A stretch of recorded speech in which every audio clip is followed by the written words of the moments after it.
Ceci est un livre audio autogénéré par Google. Introduction.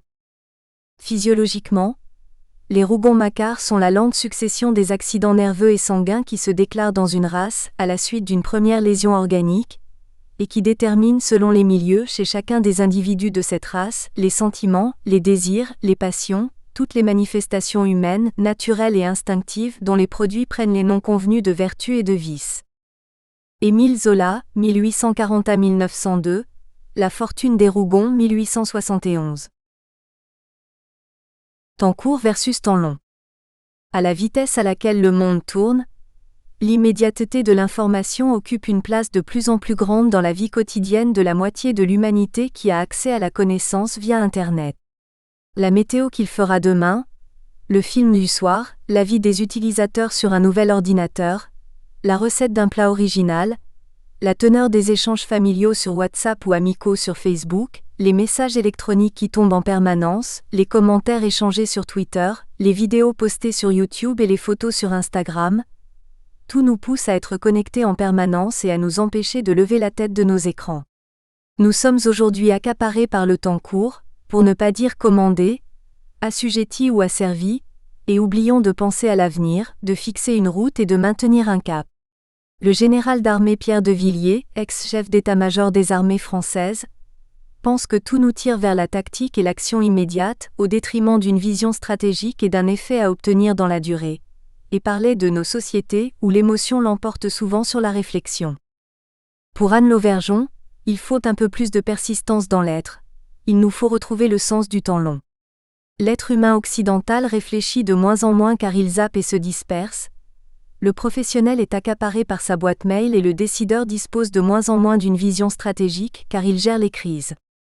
On se souvient des jugements de certains présidents de la République en exercice, réagissant trop vite face à un événement alors qu'il s'agissait d'une fausse nouvelle ou d'une manipulation.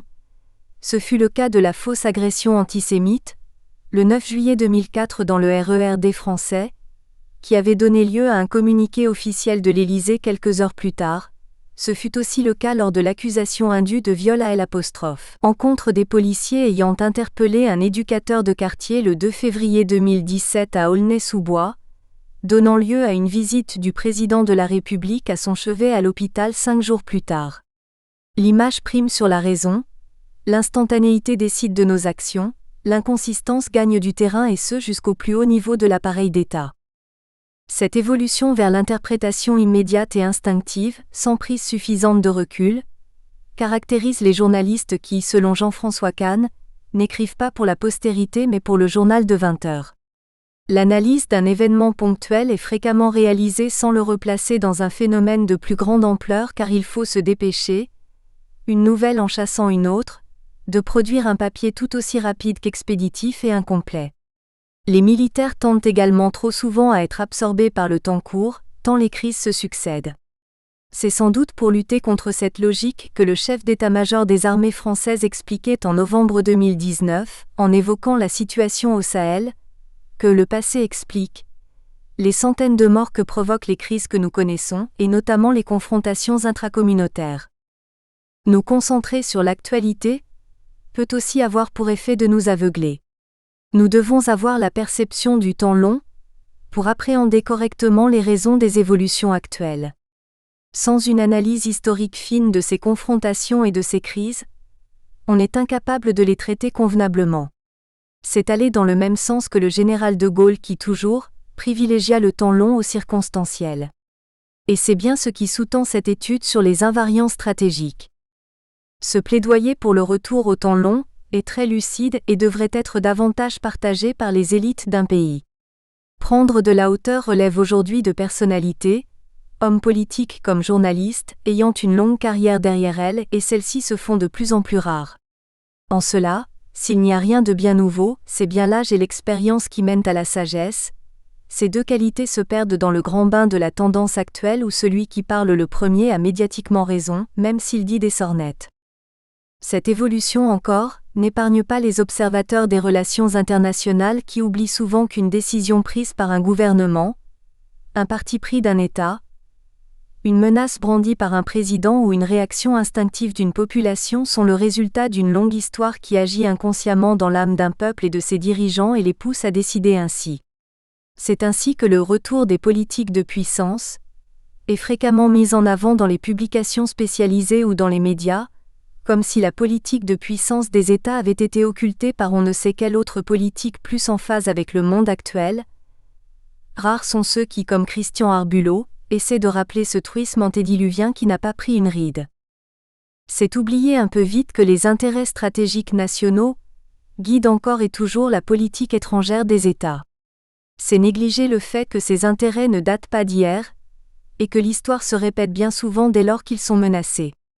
Le général Lucien Poirier, théoricien de la dissuasion nucléaire, écrivait que les batailles de Marathon et de la Marne, celles de Salamine et de Leyte, ont peu de points communs. Assez néanmoins pour que le théoricien et le praticien de la stratégie les pensent identiquement comme les avatars d'un même être stratégique traversant l'histoire avec des attributs invariants. Alors titulaire de la chaire de stratégie à l'École de guerre de Paris, Hervé Couteau-Bégary ajoutait que l'organisation des sociétés humaines parvenues à un certain degré de complexité correspond presque toujours aux mêmes préoccupations. La protection du groupe, l'accroissement de sa richesse ou de sa puissance, autant d'éléments qui fondent une politique étrangère, qu'il s'agisse d'une cité, d'un empire ou d'un État-nation. Ces invariants que cite M. Couteau-Bégary sont bien les invariants supérieurs évoqués plus haut, et ils sont effectivement communs à tous les États, mais les caractéristiques des États étant différentes, leur politique étrangère diffère elle aussi, même s'ils peuvent partager des invariants. Il s'agit également, comme le dit le général Poirier, de discriminer les invariants et les facteurs d'évolution, c'est-à-dire ce qui ne change pas et ce qui peut évoluer et qu'on constate sur une période courte incluant le présent. Pourquoi la Turquie préfère-t-elle la lutte contre les Kurdes plutôt que l'unité de l'OTAN ? Pourquoi les États-Unis attermoient-ils vis-à-vis de l'Iran ? Pourquoi la Chine installe-t-elle impunément des bases sur des archipels faisant l'objet de différends avec ses voisins, pourtant réglés par la Cour internationale de justice, à son détriment ? Il existe des réponses à ces questions, moins simplistes que celles qu'on trouve généralement car elles ne relèvent pas que d'une analyse de l'actualité. Pour le général Pierre de Villiers, l'histoire ne repasse pas les plats, mais la polémologie comporte des constantes, des invariants qui ne peuvent être contestés. Sans trop faire preuve de déterminisme, cet ouvrage a pour ambition de s'intéresser à ce qui ne change pas dans ses politiques, à ces invariants stratégiques qui s'inscrivent dans le temps long et font qu'un pays, une population, des gouvernements successifs poursuivent en règle générale les mêmes buts et défendent le plus souvent les mêmes intérêts, et ce quel que soit le régime ou les partis politiques au pouvoir. S'il est certes intéressant de dessiner les mentalités des peuples, le plus important est de comprendre la politique extérieure des États, leur attitude sur la scène internationale et non sur le territoire national, de manière à s'intéresser ensuite à l'avenir et dès lors anticiper leur action. Et comme la vie d'un pays ressemble à une pièce de théâtre dont la géographie constitue le décor et l'histoire le scénario, ces deux approches vont constituer la trame de l'exposé qui suit. Le rôle principal est tenu alternativement par la population ou par l'État, au sens de l'exécutif, et les acteurs secondaires tournent autour pour permettre à ce dernier de jouer son rôle, de donner le meilleur de lui-même, de mettre en lumière ses qualités et ses défauts, tour à tour de se sublimer ou de se discréditer. Géographie et histoire. Un pays possède sa géographie.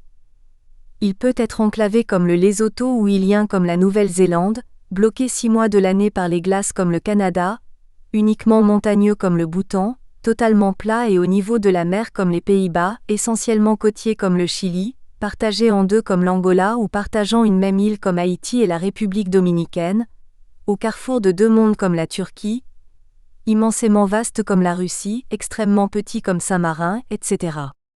Par exemple, De Gaulle introduit vers l'armée de métier en écrivant « Comme la vue d'un portrait suggère à l'observateur l'impression d'une destinée, ainsi la carte de France révèle notre fortune », et cite Napoléon qui disait que la politique d'un État est dans sa géographie. En fonction de la géographie ont bougé des hordes, des clans, des tribus et se sont développées des ethnies, des peuplades puis des peuples qui aujourd'hui parlent la même langue, habitent le même territoire, ont la même histoire et partagent une même communauté de destin, ingrédients nécessaires pour constituer une nation. Alexandre Dumas considérait qu'un peuple ne compte intellectuellement au nombre des nations que lorsqu'il a une littérature en propre. Ajoutons donc aussi la littérature qui est un des ingrédients de la culture nationale. La géographie d'une contrée forge assurément le caractère de ses habitants, et tant que cette géographie n'est pas modifiée, il ne faut pas s'attendre à ce que les populations changent de tempérament. C'est ainsi que certaines, quand on les déplace en raison de considérations climatiques ou de conflits dans leur pays d'origine, se retrouvent perdues, désorientées, déboussolées parce que le pays d'accueil présente des caractéristiques tout autres. Installer un pêcheur en montagne, c'est le tuer un peu. C'est un principe de réalité. La géographie façonne les hommes mais elle ne façonne pas forcément une nation. Même s'ils parlent la même langue, le français, on trouve des marins bretons et des montagnards savoyards qui a priori ne partagent pas les mêmes préoccupations. Alors, pour qu'ils se sentent membres d'une même communauté, d'un même peuple, d'une même nation, il faut que s'exprime une autre dimension au moins aussi importante et cette dimension, c'est l'histoire. Un pays est également la résultante de l'histoire comme l'histoire est la résultante des guerres entre nations, en raison le plus souvent de considérations géographiques que l'on qualifie de géopolitiques. Par exemple, l'Autriche actuelle n'a rien à voir avec l'Empire autrichien qui rayonna de sa puissance tout au long du XIXe siècle. À ce sujet, le général de Gaulle employait la formule de portugalisation d'un État, pour indiquer en quoi un grand empire pouvait décroître jusqu'à devenir une puissance de troisième rang, ce qui est le cas du Portugal d'hier et d'aujourd'hui. Le lien entre géographie, histoire et guerre est fort. En ce qui concerne la France, celle-ci a été faite à coups d'épée, mais elle n'est certainement pas la seule. Le géographe Yves Lacoste intitule un de ses livres La géographie, ça sert d'abord à faire la guerre et l'historien André Loez, dans la critique de cet ouvrage, explique que c'est avant tout un rappel acéré des racines militaires de la discipline, et de la carte en particulier, cette représentation efficace, mais coûteuse de l'espace qui ne peut être produite, à origine, que par les États et les états-majors. La carte crée le territoire et le bien commun, la tentation du voisin est donc le conflit. Chacun regarde dans le jardin de son voisin, se méfie de son regard et se bat pour défendre ses intérêts et c'est bien cette notion d'intérêt qui s'avère centrale dans toute politique humaine, c'est elle qui a façonné l'histoire des peuples et celle des États.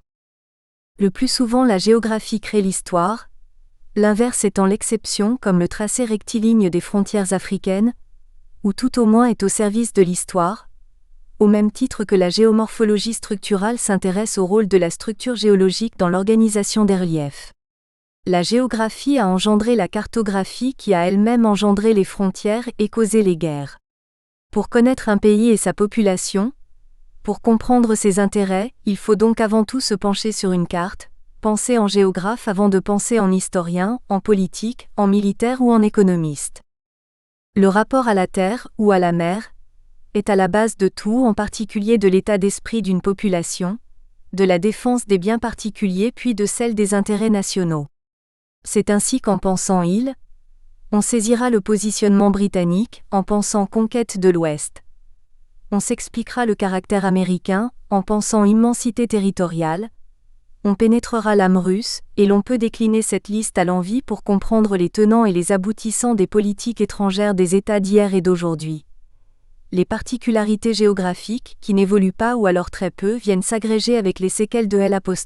Histoire de chaque pays, se construisant quant à elle quotidiennement pour constituer un tout stable, fondateur d'une politique, caractéristique d'une stratégie sur laquelle les ans et l'actualité n'ont que peu d'influence. Cette approche n'est certainement pas originale, en ce qu'elle délaisse la petite histoire, l'histoire événementielle, l'histoire conjoncturelle que la perception de l'homme a de son environnement au cours de sa courte vie, et préfère celle du temps long chère à Fernand Braudel. En particulier si l'être humain a 200 000 ans d'histoire, la Terre a quant à elle 4,5 milliards d'années derrière elle. Enfin, si l'histoire est la résultante de l'activité de l'homme sur sa société, ce dernier a très peu façonné la géographie de la planète. C'est donc en s'intéressant à la géographie et à l'histoire d'un pays qu'il est possible de retracer son parcours et d'identifier ses invariants. C'est en s'intéressant à ses caractéristiques géographiques essentielles et à ses tendances irrésistibles historiques qu'il est permis d'expliquer son positionnement actuel, de comprendre ses réactions et d'imaginer ses dispositions futures. Les chefs d'État sont de passage sur la scène internationale, au regard du faible nombre d'années où ils se trouvent aux commandes, mais ils agissent avec un fond identitaire qui est celui de leur pays et selon des schémas propres à leur pays. Qu'ils s'appellent Obama ou Trump, il existe un fond commun qui agit au profit de l'Amérique, certes avec des manières différentes, mais ce fond est identique. L'ex-ambassadeur de France à Washington, Gérard Haro, indique même que l'establishment américain refuse à tort de voir qu'en politique étrangère, d'Obama à Trump, les continuités l'emportent sur les ruptures. Qu'ils s'appellent Thatcher ou Blair, Adenauer ou Merkel, Brejnev ou Poutine, De Gaulle ou Mitterrand, il en est de même et leurs décisions sont ou étaient prévisibles. Il s'agit donc de bien se garder d'adopter une approche partisane quand il s'agit de critiquer leur politique, mais de prendre suffisamment de hauteur pour comprendre leur logique et finalement traduire la démarche d'un gouvernement comme la suite rationnelle d'un invariant national. Pourquoi ces 5 pays ? Le choix des 5 pays étudiés dans cet essai résulte d'une observation de leur lente évolution au cours des siècles et des manœuvres de chacun sur la scène internationale. On commencera par le Royaume-Uni pour passer naturellement aux États-Unis, avant de s'intéresser à la Russie et à l'Allemagne qui sont très liées et de terminer par la France. Ce n'est pas un hasard de les avoir choisis dans cet ordre, chacun ayant une façon bien à lui de voir le monde et de fonctionner. Winston Churchill ne disait-il pas qu'en Angleterre tout est permis, sauf ce qui est interdit. En Allemagne, tout est interdit, sauf ce qui est permis. En France, tout est permis, même ce qui est interdit. En URSS, tout est interdit, même ce qui est permis. Mais si ces États occupent le devant de la scène du camp occidental, ils ne sont pas les seuls à susciter l'intérêt. On aurait en effet pu ajouter la Chine à cette liste. Ainsi, le lecteur peut s'interroger sur la longue tradition chinoise en raison de sa culture confucéenne, de demeurer l'empire du milieu de nature essentiellement terrestre et replié sur lui-même qu'il est resté pendant de nombreux siècles. Or, la Chine trouble cette constante par le développement important de sa flotte militaire. Ce serait oublier trop rapidement que la plus grande puissance maritime de l'histoire fut la Chine des Tang et des Ming du Xe au XIVe siècle, à l'origine notamment du compas de navigation et du gouvernail des tambours. Et qu'au début du XVe, l'amiral chinois Zheng He a abordé sur les côtes somaliennes et kenyanes et initié le commerce avec les Africains autochtones. L'intérêt des Chinois pour les choses de la mer ne date donc pas d'hier et cela fait dire que l'immobilité chinoise, même si elle a duré des siècles, n'est qu'une longue page de son histoire aujourd'hui refermée. Le général de Gaulle a fait un fort beau portrait de la Chine éternelle lors de sa fameuse conférence de presse du 31 janvier 1964 à l'Élysée. D'aucuns regretteront de ne pas voir apparaître l'Inde, la Turquie ou Israël dans cet ouvrage et ils auront raison, qu'ils se lancent. Intérêt et invariant. Comme nous l'avons déjà indiqué, un État-nation est constitué d'une population et d'un territoire auquel il mêle une histoire partagée et une communauté de destin. Une volonté de vivre ensemble, une culture singulière et une langue parlée par tous viennent fédérer ce tableau. Le régime qui le caractérise défend des valeurs qui coïncident plus ou moins, selon le système politique en place, démocratie, théocratie, monarchie, dictature, avec l'identité nationale, avec celle de la population majoritaire, et ces valeurs sont souvent jugées à l'aune de la place laissée aux minorités et à l'opposition politique. Les intérêts du pays constituent les seuls points communs à tous les États-nations, leur défense constituant le seul vrai invariant stratégique. C'est la manière dont elle se décline qui est étudiée dans cet ouvrage. Nous constaterons en quoi l'identité et la fierté d'une nation tiennent parfois à peu de choses, mais qu'elles sont profondément ancrées dans les mentalités nationales, et que les décisions des gouvernants s'y conforment toujours, notamment quand il s'agit de se maintenir au pouvoir, et en particulier quand il faut préserver les intérêts et surtout l'unité nationale, notion souvent attisée pour légitimer des guerres et pérenniser un régime politique. Nous confirmerons cette vision gaullienne selon laquelle, en parlant de l'Union soviétique, le communisme s'effaçait derrière l'intérêt des États, et plus encore derrière les intérêts historiques et les alliances séculaires. Nous verrons que la formule « invariant stratégique » ne vient pas de nulle part et prend toute sa signification pour expliquer les réticences des uns ou les réactions des autres, même sous l'empire de l'immédiateté. Surtout sous l'empire de l'immédiateté d'ailleurs. puisqu'elle fait jaillir ce qui dort au tréfonds de l'âme humaine avec la violence de l'individu qui ne pense plus mais agit instinctivement selon les ordres de son cerveau reptilien, de ses réflexes, de ce qui lui a été légué par ses ancêtres après des siècles de défense de ses intérêts, de connaissance de son environnement et de précaution quant à sa sécurité et à son développement. Nous tenterons ensuite, à l'issue de chaque étude particulière, de dresser une carte de vigilance en essayant de faire preuve d'empathie afin de déduire les possibles actions et réactions des dirigeants face aux menaces qui couvent en 2020. Car discourir sur les invariants stratégiques d'un État n'a guère d'utilité, si ce n'est pour se poser la question, et alors ? Et anticiper l'avenir. Enfin, nous remercions tout particulièrement le général de corps d'armée, d'ES, Philippe Chalmel, ancien conseiller du gouvernement français pour la défense au sein du cabinet du ministre de la Défense Jean-Yves Le Drian et ex-attaché de défense près l'ambassade de France à Berlin, et M. Thierry Fortin, professeur agrégé d'anglais et ancien directeur des études et de la mobilité internationale de l'Institut d'études politiques Sciences Po de Lyon pour le regard critique et constructif qu'ils ont bien voulu porter sur ce modeste essai.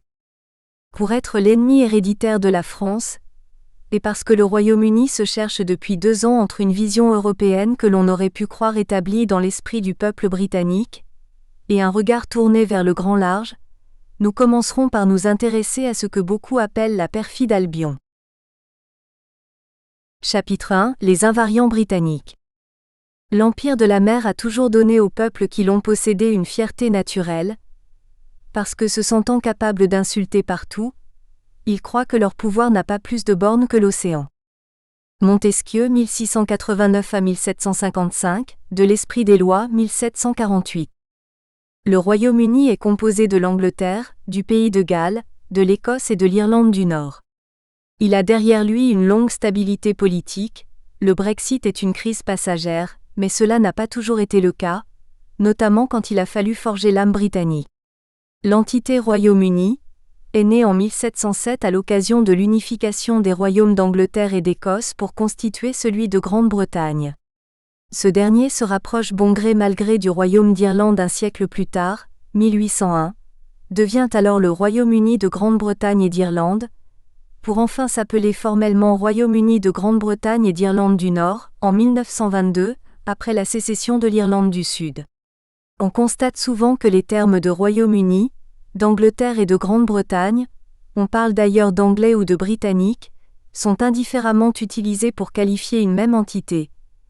Il s'agit d'une erreur de fond mais elle est entrée dans le langage courant alors le lecteur comprendra pourquoi il en sera parfois de même ici. Abrégé de géographie et de géopolitique britannique. Le Royaume-Uni est un conglomérat insulaire de 4 nations installées sur 2 îles principales, Grande-Bretagne pour l'Angleterre, le Pays de Galles et l'Écosse, Irlande pour l'Irlande du Nord. Elles sont entourées par l'océan Atlantique à l'ouest, la Manche au sud et la mer du Nord à l'est et au nord. Le climat est tempéré. Le relief anglais, plus haut sommet à 977 mètres et nord-irlandais, 852 mètres, est relativement plat tandis que celui du Pays de Galles, plus haut sommet à 1085 mètres et de l'Écosse, 1344 mètres, est bien plus montagneux. Les ressources naturelles terrestres sont assez rares, charbon, fer, plomb, zinc, et la mer du Nord est exploitée pour son pétrole et son gaz depuis les années 1970. Toutefois, l'ensemble de ces ressources est en voie d'épuisement et fait du pays une entité de plus en plus dépendante énergétiquement et économiquement de ses échanges commerciaux. Le Royaume-Uni n'en demeure pas moins la 5e économie mondiale après les États-Unis, la Chine, le Japon et l'Allemagne et juste avant la France. Le Royaume-Uni est relié au continent européen par un tunnel de 50 km de long, depuis 1994. Ce cordon ombilical ne peut pas être une menace pour Londres, tant il est facile de l'inonder en cas d'invasion. Dès lors, le royaume est bien constitué d'îles à part entière, même si l'Irlande du Nord a 500 km de frontière terrestre avec l'ERE, République d'Irlande. 80e pays le plus vaste du monde, 10e en Europe, avec ses 244 800 km² derrière l'Italie et devant la Roumanie, le Royaume-Uni compte 66,9 millions d'habitants, 21e place mondiale et 3e en Europe derrière l'Allemagne et la France, sans compter la Russie. Les Anglais sont largement majoritaires avec 55 millions d'habitants, 82,2% du total, installés sur 130 400 km², 53,5% du territoire. Les Écossais sont 10 fois moins nombreux avec 5,5 millions d'habitants, 8,2% sur 78 800 km², 32,3% du territoire. Les Gallois sont 3,1 millions, 4,6% sur 20 800 km², 8,5%. Et enfin les Irlandais du Nord comptent 1,9 million d'habitants, 2,8% sur 13 800 km², 5,7%. Cette répartition très favorable aux Anglais explique pourquoi le pouvoir à Londres a été presque toujours dans leurs mains. Le taux de fécondité britannique, à 1,7 enfants par femme, baisse petit à petit et a connu un bas historique en Angleterre et au Pays de Galles en 2018. 10% par rapport à 2010. Or, le taux de remplacement des générations est de 2,075, ce qui signifie que la population britannique de souche diminue et que l'accroissement naturel de 0,5% que connaît le pays provient dès lors de l'immigration, en particulier du Commonwealth. Le régime politique est de type monarchie parlementaire dépourvu de constitution écrite. La reine est chef de l'État mais c'est le Premier ministre qui gouverne, c'est traditionnellement le chef du parti arrivé vainqueur aux élections législatives, sous le contrôle de la Chambre des communes et de celle des Lords. Le système de dévolution du pouvoir permet à chaque nation au sein du royaume de disposer de son propre parlement et de son propre Premier ministre dont les pouvoirs sont néanmoins limités. L'essentiel du pouvoir britannique se situe ainsi au 10 Downing Street, à Londres, soit le lieu de résidence et de travail du Premier ministre qui est Boris Johnson depuis juillet 2019. In fine, et ce n'est pas faire preuve d'une perspicacité hors norme que de le rappeler, le caractère ilien constitue la principale caractéristique du Royaume-Uni et en fait un État tout particulièrement dépendant du commerce maritime. Abrégé d'histoire britannique. Les racines du peuple britannique sont constituées de croisements entre plusieurs peuplades ayant colonisé l'île de Grande-Bretagne à partir du 7e siècle avant Jésus-Christ. Les premiers arrivants furent les Celtes venus de Belgique, suivis par les Bretons dont les ancêtres étaient eux-mêmes des Celtes installés dans les Alpes du Nord, notamment en Bavière et en Autriche. Ils proviendraient de la région de Hallstatt, nom d'un ravissant village installé au sud-est de Salzbourg, le long du lac éponyme, où des sites archéologiques attestent de la présence humaine datant de l'âge du fer. Il faut attendre l'an 55 avant Jésus-Christ pour que les Romains s'y intéressent et envahissent l'île jusqu'à la frontière de l'Écosse, avant d'en faire une province romaine à part entière qu'ils appellent Britannia. Les barbares écossais de l'époque, les Calédoniens, leur posent alors tellement de problèmes que l'empereur romain Hadrien fait ériger au IIe siècle après Jésus-Christ un mur long d'une centaine de kilomètres pour s'en protéger. Il en existe encore de très beaux restes aujourd'hui. Toutefois, la civilisation romaine ne parvient pas à s'imposer et les révoltes celtes sont tellement fréquentes contre le pouvoir de Rome que celui-ci quitte l'île au Ve siècle. Vers 440 après Jésus-Christ, selon Roland Marx et Alain Ray, les premiers envahisseurs sont germaniques. Les Jutes quittent le Jutland, aujourd'hui danois, les Angles le Holstein et les Saxons le Schleswig, aujourd'hui allemand, pour s'établir outre-Manche. Dès le 1er siècle après Jésus-Christ, Tacite avait déjà narré l'histoire des deux premiers et Ptolémée le Jeune s'était intéressé aux trois le siècle suivant. Tous ces peuples n'étaient pas marins à proprement dit, mais agriculteurs. Les Jutes s'installent dans le Kent face à Calais et dans le sud du Hampshire face à Cherbourg, les Angles dans le Norfolk face à Amsterdam et les Saxons dans le Sussex face à Dieppe. Ces trois peuples se trouvent inévitablement en conflit avec les Celtes et les Bretons présents bien avant eux sur l'île. Certains sont amenés à la quitter pour s'installer en Armorique dans ce qui est aujourd'hui la Petite-Bretagne française.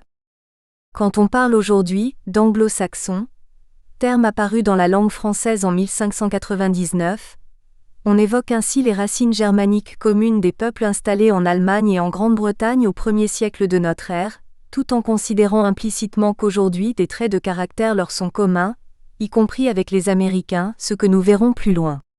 Au cours des 5e et 6e siècles, les tribus germaniques parlent encore leur langue originelle, vieux norrois, francique, frison, saxon, anglien, etc., issus du germanique commun initial, proto-germanique. La langue anglaise n'existe pas encore, mais les populations installées sur le territoire vont être les promoteurs de cette langue dont l'évolution n'a pas encore commencé.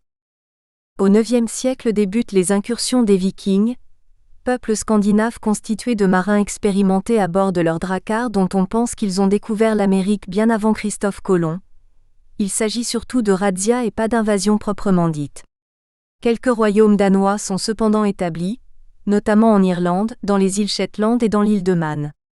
Au XIe siècle, entre 1016 et 1042, avec l'avènement de Knut le Grand, les Vikings dominent l'île, ce qui explique l'apport considérable de la langue scandinave à la langue anglaise et constitue dès lors un grand royaume avec la Norvège et le Danemark. C'est à ce moment-là que, selon Roland Marx, les Danois font profiter l'Angleterre des courants commerciaux établis de l'Atlantique au Turkestan par les navigateurs vikings, et qu'on peut subodorer que la navigation entre dans leurs habitudes, en complément de la culture agraire des autochtones. Toutefois, il faudra attendre encore un peu pour que les Anglais modèlent leur vocation maritime. Ensuite, les Anglo-Saxons rétablissent leur prédominance, tout en subissant encore les incursions des hommes du Nord, ou Normands du vieux Francique Northman, qui envahissent l'île en 1066 avec à leur tête Guillaume le Conquérant. Ce dernier est l'arrière-arrière-petit-fils du chef viking renommé Rollon, installé en Normandie en 911, qui, en contrepartie de l'arrêt de ses pillages en France, reçoit du roi de Francie occidentale Charles III, dit le Simple, la région de Rouen qui deviendra en 996 le duché de Normandie sous la coupe de Richard II, 970-1026. La seule marque qui subsiste aujourd'hui de cette suzeraineté réside dans L', appartenance des îles anglo-normandes à la couronne britannique, avec le titre associé de duchesse de Normandie, à la reine Élisabeth II. Cette invasion s'explique très bien. Le roi d'Angleterre Édouard, dit Édouard le Confesseur, successeur du viking Knut, meurt en effet au début de l'année 1066 sans laisser d'enfant. Pendant son règne, il avait désigné Guillaume, duc de Normandie, comme son successeur, mais se rétracte à sa mort et désigne son beau-frère Harold Godwinson. Fin septembre 1066, ce dernier bat le roi de Norvège Harald Hardrada, qui avait envahi le sud de l'Angleterre, à la bataille de Stamford Bridge. Le duc de Normandie le suit de près. L'épopée est reproduite sur la célèbre tapisserie de Bayeux, mais cette fois-ci, c'est Harold qui est battu à Hastings le 14 octobre. Guillaume est alors sacré roi d'Angleterre à l'abbaye de Westminster le jour de Noël 1066. Pour mieux contrôler son royaume, le nouveau roi écarte l'aristocratie locale, confisque et redistribue les terres à ses fidèles, tout en maintenant en place l'essentiel des cadres anglo-saxons. Une nouvelle classe dominante, qui tient ses fiefs directement du roi et parle normand, supplante l'ancienne noblesse anglo-saxonne, contrainte pour partie à l'exil. C'est à ce moment-là que se forge la nation anglaise et qu'apparaît le régime féodal sur l'île, sur la base du modèle normand, fiefs, vassaux, services d'ost, loi salique. Le français et le latin sont les langues de l'élite sociale et cultivée. Les conquérants normands imposent en effet leur langue, donnant naissance à l'anglo-normand et évinçant l'anglo-saxon d'origine germanique dans les classes dirigeantes. C'est seulement au XIVe siècle que la langue nationale trouvera son équilibre dans l'anglais dit moderne. Guillaume est cependant confronté à de nombreuses rébellions de la noblesse anglaise pour la plupart fomentées par Edgar Atheling, à des tentatives d'invasion menées par le roi danois Estridsson et à des raids du roi d'Écosse Malcolm III. Il en sort toujours vainqueur mais le pays est loin d'être pacifié, au même titre que sa dynastie n'est pas stabilisée. Selon Roland Marx, l'origine continentale des dynasties anglaises, les Plantagenets d'origine française succèdent aux Normands en 1154 et règnent jusqu'en 1485, explique en quoi les souverains n'ont jamais vraiment renoncé à leurs droits ni à leurs domaines continentaux, notamment ceux approvisionnant le royaume. C'est ainsi qu'au cours des siècles, les Anglais défendront par les armes leurs possessions d'outre-Manche, notamment en France, Normandie, Anjou, Maine, Touraine, Aquitaine, soit la moitié de la France, contre la volonté capétienne d'unir le royaume. Or, conservant leur fief en Normandie, les souverains anglo-normands demeurent vassaux du roi de France et sont, en tant que roi d'Angleterre, son égal. Ils lui doivent fidélité comme duc de Normandie mais pas comme roi d'Angleterre. Voulu par le roi de France Philippe Auguste, la confiscation, ou commise, en 1204, de toutes les possessions normandes et angevines en France continentale, à l'exception de l'Aquitaine, ouvre dès lors et fatalement une crise qui mène à la guerre de Cent Ans lorsque les monarques anglais tentent de recouvrer leurs possessions dynastiques en France. Cette longue guerre, 1337 à 1453, sera ainsi la dernière tentative des rois d'Angleterre pour consolider, étendre et affirmer les droits de leur couronne sur des terres du continent, mais ils n'y parviendront pas. Il est important de rappeler ces épisodes de l'histoire commune aux deux pays que sont le Royaume-Uni et la France, pour mieux comprendre en quoi le fait d'avoir été chassés de leur terre continentale peut avoir laissé une empreinte durable auprès des Anglais, voire un ressentiment continu et toujours vivace à l'égard de la France, sans en connaître toujours la raison qui s'est perdue au cours de l'histoire et que peu, de part et d'autre de la Manche, connaissent. Il s'agit là d'une des raisons pour laquelle les deux pays sont devenus des ennemis héréditaires, et que les Français qualifient souvent Albion, ancien nom de la Grande-Bretagne, de perfide. Pour aller plus loin, étant donné les nombreux événements conflictuels qui eurent lieu ensuite, impliquant la France et le Royaume-Uni, rafle de Boscawen, blocus continental, exil et traitement humiliant de Napoléon Ier à Sainte-Hélène, affaire de Fachoda, négociations précédant le traité de Versailles, friction à Londres durant la Seconde Guerre mondiale, double veto d'intégrer la CEE, Brexit, sur lesquels nous reviendrons, on est en droit de penser que cette rivalité est même un invariant stratégique commun. Au XIVe et XVe siècle, l'Angleterre est confrontée à des guerres intérieures et extérieures. Le coût des secondes pèse lourdement sur le niveau de vie des habitants qui se rebellent contre le pouvoir royal. Au début du XVIe siècle, le déclin des industries flamandes a favorisé les initiatives nationales et une économie industrielle vient apporter à un commerce extérieur en plein développement les produits d'échange avec les pays du Nord et de la Méditerranée. C'est à ce moment-là que l'Angleterre abandonne ses prétentions continentales et développe son économie tournée vers le négoce qui nécessairement passe par le transport maritime. La vocation maritime anglaise est née et va petit à petit faire du pays une thalassocratie. Les Anglais ont intégré le fait que la richesse et la puissance des nations venaient de l'échange, concept plus tard optimisé par l'Amérique, et ont eu le génie de concevoir et d'entretenir encore aujourd'hui la synergie entre la haute finance, la grande industrie et le grand négoce, en un mélange explosif pour dominer le monde. L'Angleterre s'enrichit, prospère et jette dès le milieu du XVIe siècle les bases de l'essor industriel du XVIIIe. Celui-ci a pour point de départ l'industrie textile avec la transformation de la laine et du coton. Mais l'essor du secteur minier, cuivre, étain, plomb, charbon, ainsi que la production métallurgique, fonte, ne sont pas en reste. Cette production qui favorise le commerce maritime avec le continent. Nous espérons que vous avez apprécié cet aperçu. Pour continuer à écouter ce livre audio sur Google Play Livres, utilisez le lien dans la description de la vidéo.